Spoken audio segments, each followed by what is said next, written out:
Hi, I'm Wayne Tuttle, and welcome to Chasing Legends of the Superstition Mountains.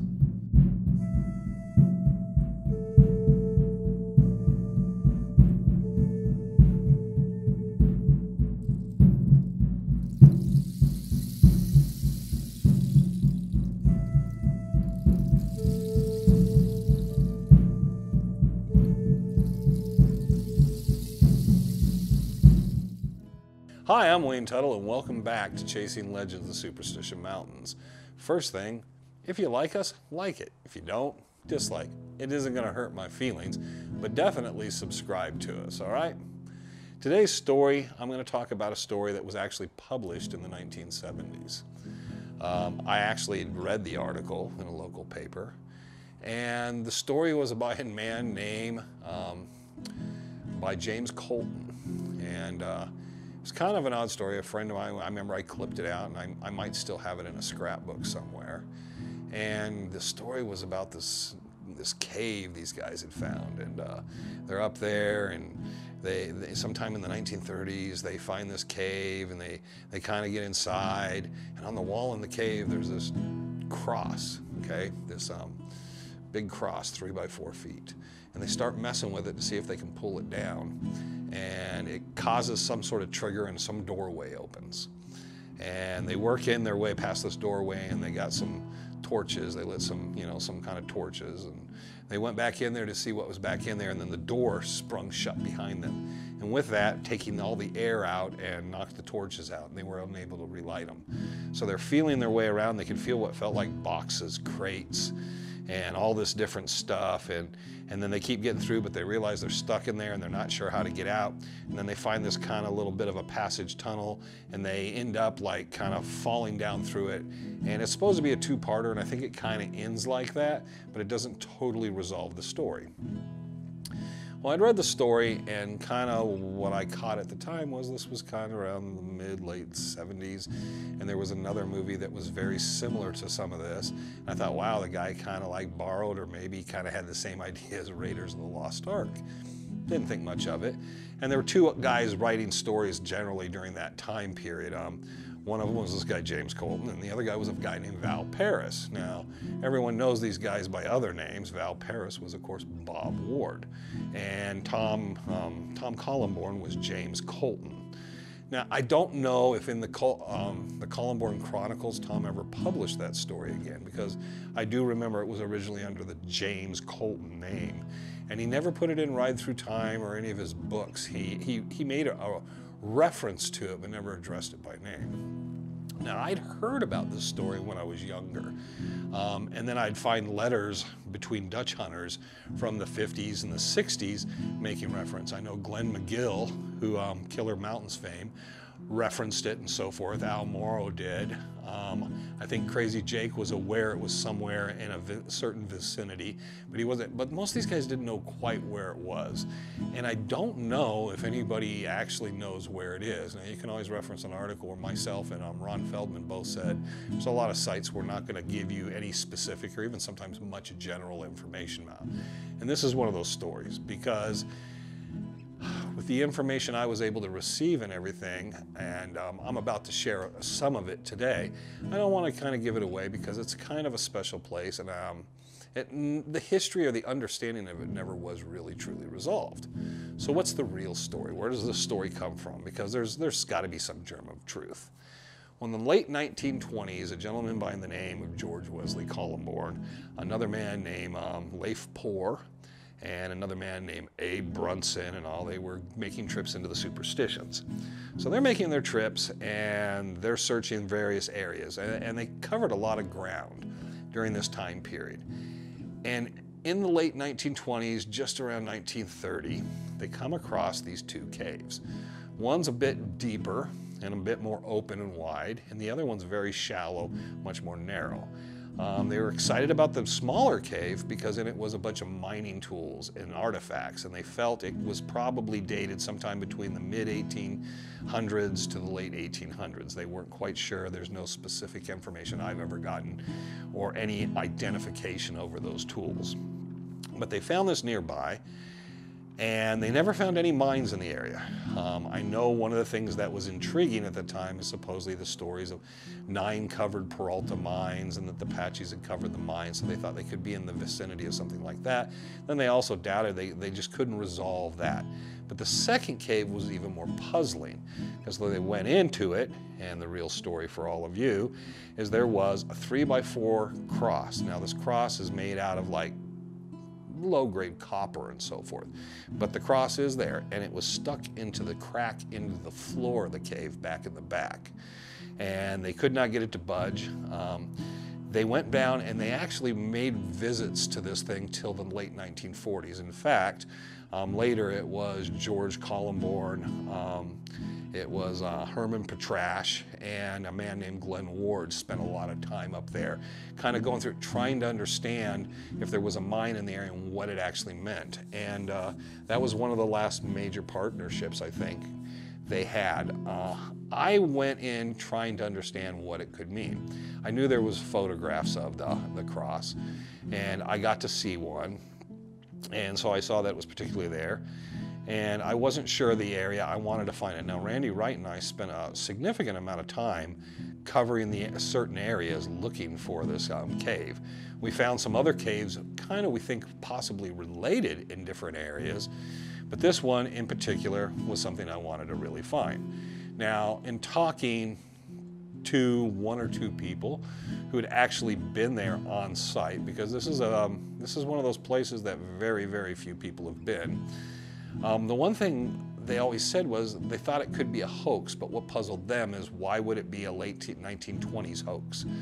Who would have been able to afford to kind of make this 3x4 foot copper cross, stick it in this crack in this cave, put it back in there, and what was the purpose of the hoax? Because it wasn't really driving money, there was no one who laid claims in the specific general area there. So it didn't make sense why someone would do it. Now, they had their list of possible candidates. Again, who's going to go to that expense? It's kind of like, let's say today, probably because we're talking 1920s, 30s too. So we're talking, you know, it wasn't the era of great wealth, but it's like today someone taking and doing something fine, engraved cross and silver and so forth. It's something you'd have to put some time and money and effort into, and then you got to take it back to the mountains. You got to put it there. There's no way you know who finds it, and when someone does stumble upon it and finds it, of course, no one wrote about it till the probably mid-late 1970s. So during this time, individuals in the 60s and 70s spent significant amount of time exploring the area again, but no one was quite sure what to make of kind of what this was. Now, my thoughts, and there was a reference, again, some other people made some references to Randy and I and our involvement and what we were looking for. I really don't know. I mean, it has a certain specific history. I look at it, there's a certain amount of reverence as a Dutch hunter to it, that it's 100 years that it's been in there at least, we know of. So if it's truly a hoax, my take would be it's a 100-year hoax. I was also asked, and I made the promise of that I would not tell anyone specific of the site because certain other things connected to it. The problem is it interrelated to a mine? It could possibly be. Is it interrelated to the Jesuits or the Spanish? It could possibly be, and it possibly couldn't. But there's nothing there. I don't know what specific artifacts. I don't know what else was found in the area. I've never found anything else in the area, any carvings, anything specific that would draw me to any other conclusion. But it is a very real site, like the Cave of the Thousand Eyes and other stories you might hear. So it exists. It's still there. It's pretty well preserved. It's kind of one of those things that I kind of always look at as it's not as hard to find as you think if you know what you're exactly looking for. And over time, I've never quite, and I don't think Randy himself have ever resolved what we understand or quite make it out to be. Again, we found several other sites insignificant that kind of pointed to the same thing, puzzling, because we didn't understand certain attributes to it. Now, the one thing I will add about the area, and this didn't interfere, and I don't know if it had anything in the 60s and 70s when people were looking into that specific area, and I know there could only be 1 or 2 people that might be aware of where it's at today. But the one thing I noticed was we would take and get lithium batteries for our cameras. And when we go back in there, and we'd have video cameras and fully charged, and we'd even change, we got to the point where we'd change out the lithium batteries when we started the hike. And every time we got to that general area, there was an area we crossed, every battery was drained in every camera. For whatever reason. We had to start bringing extra batteries because the batteries we carried on us were still charged and we could switch them over. But it was an odd, kind of a nuisance, we thought at first, because you're blaming yourself, I forgot to change the batteries. But it was kind of this odd thing. The one time I brought a compass and we got through a specific area, and I was kind of watching where I was going, but I was watching the compass and trying not to jiggle it around. I wanted to see what happened. And there were several times the compass would just spin. And I kind of thought it weird, but I would go back in the area and it would do nothing. So it became this thing of there was kind of like whether it was a mineral anomaly or some sort of anomaly beneath us or something in the area. There was something that was triggering that. It's been years since I revisited the site. I've just kind of like definitely, after, it's one of those things that once you go there, you kind of say, man, that's very cool. And it's some sort of knowledge or something you would like and make sure that you pass on for the preservation, that there is the understanding and knowledge of the site. But there's also the fear and trepidation for a lot of people that would like to think they know these things and so forth, or where these particular sites are. And you don't want them to, because one of the problems I definitely have is I've noticed time and time again, once other people can know, the word spreads. Someone tells someone tells someone else. And next thing you know is everybody in the general public knows about the particular specific site. So the story has kind of gotten out, the story about a number of different people and some of the people's involvement. And that's kind of a shame, because I think it was meant to keep more close in because of the site and not the understanding of preservation of that particular site. It wasn't about gold or anything, it was about history and it was about a legacy. And so I've tried to preserve that best I can. Nothing in particular I've said here that would tell you, and there's more information available out there about general areas of this where you could search, but I'm not going to give any. I just know for a particular fact it's a great story. I've never understood why it was shared in its original form, because it wasn't actually quite on the same touch. I know Thomas Glover shared his version of possibly of that story, but again, it was completely incorrect again. It was kind of starting to get on point, but it wasn't. And I was very surprised that maybe that was particular part of kind of the lore, was to take this story and allow these various versions of it to go out so no one could really find it and the folklore of it to fully develop. It's not a common known site, but it's a kind of a, among Dutch hunters, well-known site. And I hoped at one time to kind of document, maybe not the trip there, but document the site itself. And I kind of got cold feet on it and decided, because I was going to ask permission if I gave something that was kind of not, gave away the area in any shape or form, would that be okay to film and kind of document it and talk about the history specifically?